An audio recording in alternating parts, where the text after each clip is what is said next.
Pegiat media sosial Ferdinand Hutahean resmi ditetapkan sebagai tersangka dalam kasus ujaran kebencian yang mengandung unsur sara. Ferdinand langsung ditahan selama 20 hari ke depan di rutan Mabes Polri. Mantan Menpora Roy Suryo dilaporkan ke Polda Metro Jaya atas cuitannya yang dianggap menimbulkan kegaduhan. Roy Suryo pun dituntut untuk minta maaf dan menjalani proses hukum.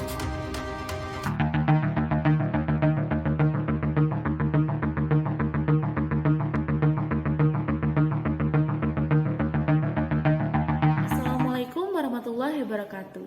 Salam sejahtera untuk kita semua. Pada kesempatan hari ini, kami akan membahas tentang isu-isu kontemporer. Namun sebelum kita memasuki pembahasan, apa sih isu-isu kontemporer itu? Jadi, isu-isu kontemporer itu adalah suatu pokok persoalan yang terjadi pada masa sekarang atau menjadi trending topik pada masa ini. Nah, berkembangnya isu-isu kontemporer itu dikarenakan banyaknya masalah-masalah baru yang muncul dikarenakan berkembangnya teknologi, namun tidak disertai dengan kesiapan orang-orang untuk menerimanya. Sehingga mau tidak mau, orang-orang zaman sekarang itu terbawa arus karena kurangnya kesiapan dalam menerima teknologi baru tersebut. Nah, salah satu contohnya itu adalah media sosial. Nah, media sosial ini sendiri adalah platform digital yang memfasilitasi penggunanya untuk saling berkomunikasi atau membagikan konten berupa tulisan, foto, video, dan merupakan platform digital yang menyediakan fasilitas untuk melakukan aktivitas sosial bagi setiap penggunanya. Nah, seperti yang kita tahu nih, bahwa media sosial ini memiliki fungsi untuk mengekspresikan diri dan juga kebebasan berpendapat, atau yang biasa disebut itu dengan freedom of speech. Namun ternyata dengan adanya kebebasan berpendapat tersebut, banyak sekali oknum orang-orang yang menyalahgunakan adanya kebebasan berpendapat tersebut. Nah, salah satu contohnya yaitu adalah dengan memberikan ujaran kebencian ataupun hate speech di media sosial.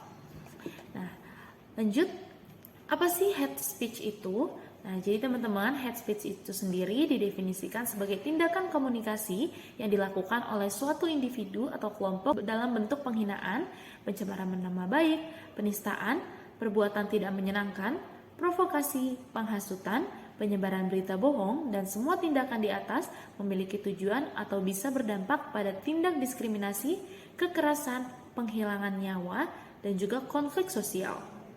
Nah, sebenarnya ada nggak sih hukum yang mengatur mengenai konten ujaran kebencian tersebut? Ternyata ada ya hukum yang mengatur tentang konten-konten ujaran kebencian. Nah, bentuk ujaran kebencian yang dilakukan tidak hanya yang mengatur khusus media sosial seperti Facebook, Twitter, Instagram, namun aplikasi pesan instan lainnya ya seperti WhatsApp, Line, Telegram, dan juga beberapa media sosial lainnya. Nah, meski masih sering diperdebatkan, pelapor ujaran kebencian ini biasanya mengacu pada Undang-Undang Nomor 11 Tahun 2008 tentang Informasi dan Transaksi Elektronik ataupun UU ITE. Nah, hukum yang mengatur tercantum pada pasal 27 ayat 3 UU ITE yang berbunyi, setiap orang dengan sengaja dan tanpa hak mendistribusikan atau mentransmisikan dan atau membuat dapat diaksesnya informasi elektronik dan atau dokumen elektronik yang memiliki muatan penghinaan dan atau pencemaran nama baik. Oke, jadi ini tuh bukan hal yang dapat dianggap sepele karena ancaman pidana bagi mereka yang memenuhi unsur dalam pasal 27 ayat 3 UU ITE itu adalah pidana dengan pidana penjara paling lama itu 6 tahun dan atau denda paling banyak 1 miliar rupiah. Nah, tak hanya pembuat konten, nah undang-undang ini juga bisa mengancam pihak lainnya. Nah, jadi kita harus tetap hati-hati ya, karena kita pun juga bisa kena nih teman-teman. Jika kita ini, yang pertama, menghubungkan berita yang mengandung konten ujaran kebencian dengan praduga yang kita buat sendiri, apalagi tanpa didukung oleh data dan fakta yang jelas. Nah, bisa-bisa kita ini bisa memicu reaksi orang lain yang merasa tersinggung dengan tindakan kita. Nah, ujung-ujungnya jadi timbul konflik lain. Dan yang kedua, itu ikut men-share ataupun berbagi capture ataupun status di sosial media milik seseorang karena kita sendiri ini dapat dituduh terlibat dalam melakukan hate speech tersebut. Dan yang ketiga adalah membuat meme. Nah, selain dapat dituduh, kita terlibat sebagai pelaku hate speech di media sosial, tapi juga bisa masuk dalam pelaku cyberbullying. Dan yang keempat adalah spamming. Nah, setelah mengetahui pengertian dari ujaran kebencian, lalu faktor apa saja sih yang menyebabkan seseorang dapat melakukan ujaran kebencian?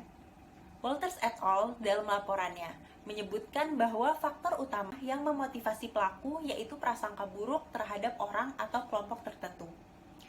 Prasangka ini dapat terbentuk melalui sosialisasi dan internalisasi terus-menerus yang dilakukan oleh keluarga, teman-teman, atau orang-orang di sekitar membuat ujaran kebencian tadi. Faktor kedua yaitu sebuah konflik atau kekecewaan terhadap tindakan tertentu yang dilakukan oleh objek yang memicu pembuat ujaran kebencian untuk menyatakan hal-hal negatif tentang dirinya. Kemudian, studi yang dilakukan McDavid et al. Mengindikasikan ada motivasi lain yang dimiliki para pembuat ujaran kebencian, yaitu perasaan senang atau sensasi yang dikejar oleh pelaku. Menariknya, mereka yang mengejar kesenangan ini bukanlah orang dengan level prasangka yang tinggi. Mereka bukan benar-benar membenci satu pihak tersebut, melainkan sekedar tidak suka atau sentimen sesaat saja. Selanjutnya, kasus ujaran kebencian yang baru-baru ini terjadi yaitu Roy Suryo, mantan Menteri Pemuda dan Olahraga yang viral karena membagikan ulang meme wajah patung Candi Borobudur yang diedit mirip dengan wajah Presiden Joko Widodo. Meme tersebut berisi kritik atas usulan kenaikan harga tiket masuk Candi Borobudur. Ia akhirnya menghapus unggahannya itu dan memberikan klarifikasi. Roy Suryo dianggap menghina kepala negara sekaligus melecehkan umat Buddha karena foto patung yang dijadikan meme itu adalah patung Siddhartha Gautama, yaitu tokoh yang sakral bagi umat Buddha.